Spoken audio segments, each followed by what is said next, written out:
some time. Keep beating those rocks. Aww. Suddenly the snake drops from the branch above you. You struggle, but it's too late. It crushes you with its terrible strength. Everything's getting darker. Next thing you know, Nash has pounced on the snake. She grabs its head and holds its mouth shut, keeping its fangs trapped. Still crushing. Oh, I lost respect. Nash bites the snake's head off and swallows it. You gasp as the coil loosens. Nash is carried through Omen by a group of cheering monsters while you are left to recover on your own. Jerks. I was trying to help. Alright, let's help this guy. The spine doctor is treating 200 monsters in Portland Square. She breaks off her own quills and uses them like sewing needles. A little iron pot boils over a small fire, but it's just water. The doctor seems to have run out of something. Offer to get involved. You join the spine doctor, who accepts your help approvingly. How will you aid her? Hold the cuts. Alright, let's hold. It's a sticky wound, but you pinch shut the wound and staunch. They're bleeding for long enough for the doctor to ready a healing salve. Oh, I aren't too English good. Hey, it's the goat again. A squirrel hops into a pool of sunlight, bright-eyed and bushy-tailed, ready to bury knots and make something of itself. You drop on it from a branch, grab it, and twist its head. What a jerk. Delicious decapitation. As a young wolf suddenly leaps in front of you, snaps a squirrel out of your claws and runs off laughing and barking. Oh, I'm so sad. Look at me. Wolves can bark now, and then only dogs. Turn the table. Let's turn the table on him. Second squirrel creeps up and pokes at the discorporated head of the first one. You grab the new squirrel and chew on it a little, thinking. Lure the wolf closer. Show her, oh no, you're smarter than this wolf. Lure him closer. Hold on.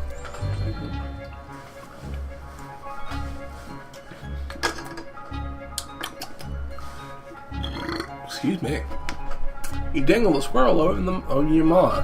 Waiting, the wolf tries to steal it. As planned, you slash her with your claws, and she flees, having learned not to mess with you again. Yeah, good.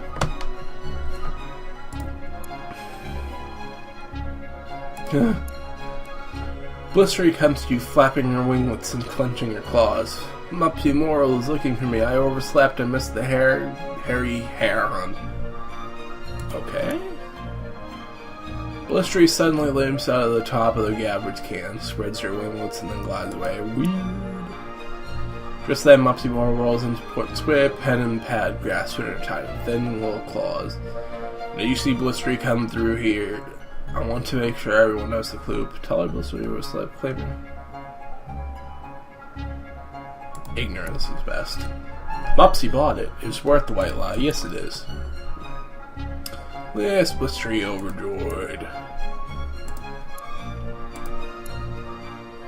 You find a red hood and a basket in the middle of the forest path. A human's house is nearby.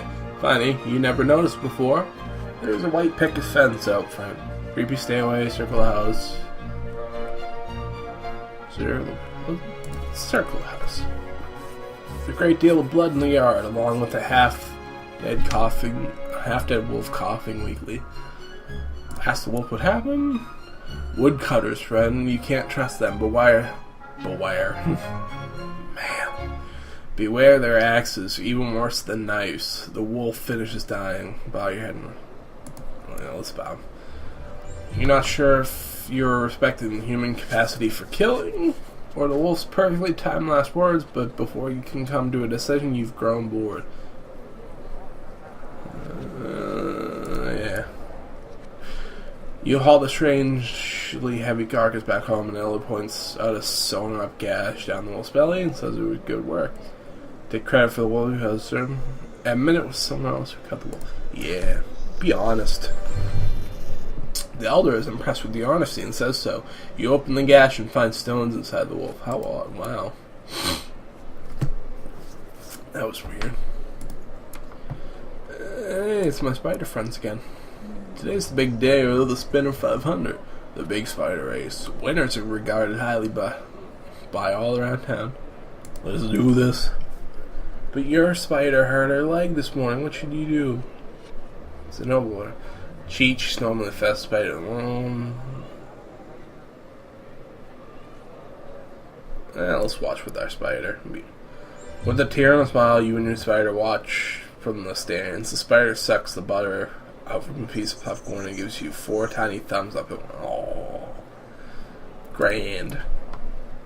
She rubs her healing leg and says, "Next year's the year. If a bird doesn't eat me, oh, poor spider." We'll do this one. Wild chickens are back in season. As delicious as they are, they're loose within whale mist, and monsters are hunting them down. Pfft, chicken's lame. Forget about a friend, some eggs, and just eat those. Yeah, let's forget the chicken. You mope in your hovel all afternoon. Oh. And lost respect too. When others return to the home and they're laughing and pat each other on the back, cloud of bloody feather trails behind the happy monsters. Nobody checks in on you jerks. I just want to fit in. A small pack of elder monsters are huddled at the edge of Omen, watching the woods and discussing something in hushed tones. Listen in. Let's listen. Elder Hamrag is saying this could simply be a room we don't know. They're out there for sure. Leave it be. Let's ask. Hamrag says some of the younger monsters have seen others in Whale Mist. Monsters from no town we know of. Thin and cold without food or shelter.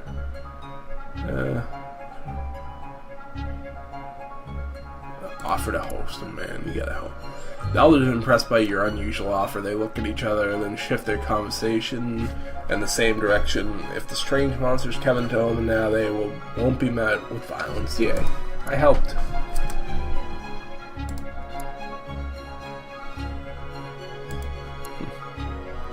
Okay, let's politic. Ooh. You neighbor the elder monster, Aleya. Walk slowly in the direction of the brood cave. Follow. As she passes down the road, some of the other elders nod to her. Then they go to her hovel and start smashing them. Ask what's going on, man. Greed Blitz stops tearing apart Ellie's dining room table and says she feels herself beginning to dissolve. She's going to go release herself. Come with the slime and spawning bat. Run and anchor. You're going to be remembered, Alia, and we'll see a bit of you in every monster from now on. Alia wipes a slimy tear from one of her smaller eyes and sniffs. Give her a hug. No, let's tell her a joke. You asked, what did the talking wolf say to the bear? Alia pauses, raises 6 of her eyebrows, and waits for the answer.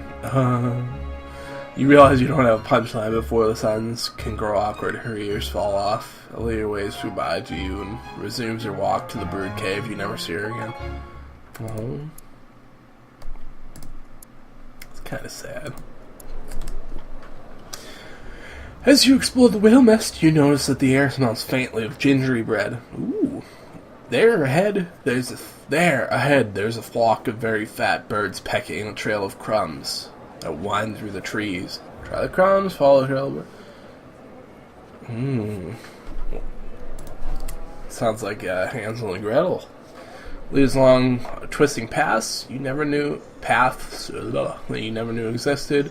Deep in the forest, you come across a rickety human house which smells of baking goods. You hear human speech. 2 children are babbling nearby. Examine the children. The human children look tired and very thin, but their bellies bulge as though they've just eaten a huge meal. They're so weak that you don't fear your life being so close. It leads along twisting paths you never know existed deep in the forest. You come across a rickety. Okay, so I already had that. Wait for the children to leave the house. Let's wait for the children. Smoke begins to pour from the window of the house. The children flee deeper in the forest, laughing as flames rise to engulf the whole house. You hear an adult human scream inside. Well, that would be the witch. Yeah, let's do this guy. Hey, Gobclaw. Gobclaw shows off the human doll she found in the last hunt. A crowd of elders and other monsters gather around you, chattering excitedly. She asks if you think it might be good to show the doll to some of the monsterlings, let them see a human-shaped thing without actually letting them see a real human. You know, educational. Absolutely, probably not. Absolutely, yeah, let's... Gobclaw can see that you're bringing some science here. She hangs on your words as does the rest. Humans are so cute and cuddly. They should know they're human, so they don't freeze the first time they see a real one. Yeah. Gobclaw nods, good point. We want the young ones to avoid humans, but not be so frightened that they do anything feel foolish. Gobclaw says you're wiser than me. The rest of the monsters nod half-heartedly, but you can tell they appreciate your insight. Only 2 days left. Look at this one. You scoop a big fish from the forest stream. As you are about to bite into it, it says, Wait! I'm magic! I can grant you a wish! Oh, finally, get that new Corvette. Sounds legit. Believe the fish. Let's believe him. Oh. The fish flops on the stream bank, trying to get back in the water. But you are in the way. It says, let me back in the water and I'll give you anything you desire. What's your million saying? The fish says, go home and you'll find that you have the biggest larder in Omen. You kick it to the water, rush to your hovel, you learn the fish has deceived you. At least nobody knows about the trickery. That's the bad news. Turns out that the fish was a big-mouthed bass and has been telling everybody in Wellhouse how gullible you are. Fuck. What a jerk that fish is. That fish. If I ever see him again, oh boy. You find Blotz hiding, hitting a dented alarm clock. Why have bells that don't ring? Before you can answer, he throws the clock over his shoulder and glowers at it. Stomp on. Try to fix it, man. You pick up the clock and examine it with care. It's so complicated, more complicated than anything a monster has ever made, and that includes monsterlings. Ooh. Wheels and cogs and gears and levers and slides and all kinds of things. This is too hard, just take it, stay with your hovel, and keep poking the clock. Keep poking it, man. Even though it's so complicated that you might get your claws caught inside it, or get a spring to the eye, or accidentally hurt Blotz. Or hurt Blotz on purpose, for that matter. Go for it. You turn the key around, it makes a clicking sound. And then the bells go ding. Not bad, it's getting harder to turn though. Stop while you're ahead. The clock ticks and ticks. The clock ticks and talks. Talks and ticks. And you're pretty sure it's actually keeping time. If only you knew what little arms and hands meant. Well, in any case, Blotz goes around showing everyone how you fix his artifact. Oh. 0 days left. Alright, let's do this one. You're growing old, my friend. Your body's very soft and you drip slime everywhere. Everywhere you go. It's getting hard to leave your hovel. Oh man, stay inside and think about this. Go and see this bando. Let's go see the doctor. The doctor tells you that your time is almost up. You'll soon reach the end of adulthood, and you will either ascend to elder status or dissolve into slime. What happens when monsters evolve? What happens when monsters ascend? Does the doctor do something? Return to your hovel and prepare. Let's prepare, man. A group of elders is waiting at your door, your hovel. They've seen your drippings. They know it's time for you to dissolve or ascend. Go with them. Go with them. The elders of Omen surround you at the spawning pad. They've built a fire beneath the small cauldron. Your body is squishy and damp. Examine the cauldron, be tested, try to ascend.